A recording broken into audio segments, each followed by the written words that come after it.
Like before I even start this podcast off, I want to go ahead and because today is like very special to me, and today is like an election day in Nigeria, our a presidential election day, and Nigeria has been it's like nothing has been working like for a long time, and there's been a lot of corruption and you know a lot of things been going on, people dying like for no reason, and nobody's held accountable, and but like what we have like um, there's three presidential candidates that is running right now, and two of them they have like history of corruption and they don't have a good history. Like their resume is bad. You know what I'm saying? But we have another candidate like Peter Obi. That's his name, and that's who I'm hoping that a lot of people vote for, because he's the one that actually like has the resume that is well educated and that have solutions to all this stuff going on in Nigeria, and they can solve the problem and also like make Nigeria one of like take Nigeria where it needs to be. You know what I'm saying?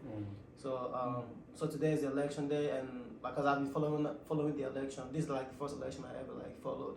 Cause back home, like when it's election time, like we don't vote, cause we already know who's gonna be the next president. Cause just share the money to people and have them like go vote for them. They buy votes. You know what I'm saying? They buy your vote with like a lot of money. So you don't need to vote. So you don't need even if you go vote, like if you go to the voting place, Yeah. they have people there that will pay you to like vote for their party. Shit, I vote. Hey, if you're paying you, yeah. You see what I'm saying? So like people like they will go in the office and they will not do anything they promised to do. So is it like you gotta be 18 or 21? You gotta be 18, 18? yeah, to vote. Okay. But like the thing is like we never like paid attention to what was going on with the politics of Nigeria. Like the youths, like we don't care about what they're doing. So it got so bad. Because all the people that in power cares about is like taking the money and stashing the money for themselves. You know what I'm saying? So like this election is very, very crucial for us, because if one of the other two becomes president, the same thing is gonna keep happening like over and over and over and over. Repetitive, Yeah, over again. But we just need something different. We need a change. So I'm hoping today he wins. You know what I'm saying? So like, cause a lot of people are in America or other countries. They don't want to go back to Nigeria because it's bad there. There's nothing there to. That's why everybody's trying to get out. All the young people are like trying to find a way to get out. Like you go to school, you graduate, there's no job. You know what I'm saying?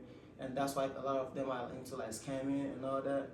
But they don't have a way to get a job, so they'll do anything they can to get money. You know what I'm saying? And even if it's illegal, a lot of people are willing to do that. So yeah, but yeah, I just wanted to get that out of the way. You know what I'm saying? Just to let Nigerians know I'm truly obedient. Like I wish Peter Obi wins the election so Nigeria can move to a better direction. Look, you said you told me one time your grandpa went down to Nigeria to do a business. Oh yeah. So my grandpa was he was a big business guy back in the day. He passed away recently, but he did a lot of oil type stuff. He was trying to get into the oil business because you can make a lot of money, especially overseas. So he go to Nigeria. You know, Nigeria is like, I don't know if a lot of people watch this, but it's like one of the most naturally like resource. You have a lot of resources. Yeah, ton of natural resources, and the crude oil's super high quality, and it's like a lot cheaper than a lot of places. So he went down there for business, and he met with one of the head governor.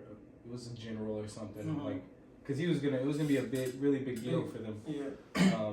So he went over there. He met with this guy, and he was talking to him. He was like learning about their culture and all this kind of stuff. And the guy told him, he was like, "Listen, I know you think this deal will be great, but you're probably not gonna get your product because people are so corrupt over here. You might not even get what you want." And he didn't listen to the guy, so he worked over there for probably 5 years and had the oil on the ship, and it never made it to America multiple times just because of the corruptness of the country. So they eventually just stopped the business, which is kind of what you're talking about. People in power want this money. Yeah, they will do anything. And they'll do anything to keep it. And you know the crazy thing that is funny enough because say something about the oil, because the people that are Nigerian produce a lot of crude oil. You know what I'm saying? But people are stealing it, and people that are stealing it, like before you steal oil, you have to have a ship like come into your country and do this and go through, and before a ship comes into another like a different country, like the border patrol, but the government will know that a ship is coming from another country into their territory. Mhm. You know what I'm saying? Like it's all like federal. Like a common person won't go and steal oil. You know what I'm saying? Yeah, they don't have the capacity. They don't have the capacity to do that. So like it's That's people in tough. power that are like stealing all this oil and so like even with that you saying that it just makes sense too because like we have like a lot of people that are willing to like invest in Nigeria. Like a lot of we're losing like investors or we've lost a lot of investors because of the corruption because you don't know who you're doing business with. And again, a lot of people are just there like to take your money too. You know what I'm saying? Basically scamming. Basically. Yeah, exactly. Basically, yeah. That's what he said. It felt like he was getting scammed. Yeah. And that's crazy because it was on such a huge scale with the government. Yeah, and like the person that he was probably doing business with was probably a scammer. You never know the situation. Yeah. You know what I'm saying? That's So true. like you can go either way. Like so I just felt like I had to like get that out there, man. We need like our investors to come back. We need Peter Obi to win the election and for Nigeria to be great. So I can go back home and go back home anytime I want to. Cause now I can't even do that because of the insecurity back there. Yeah. If I wear a good clothes and come out, they might kidnap me. So like. It's not safe for real. It's not safe for real, yeah. But like people like me know how to move around though, you know what I'm saying? But at the same time it's not safe. Yeah. Understand? So like with a new government and a new system, like we'll be fine, man.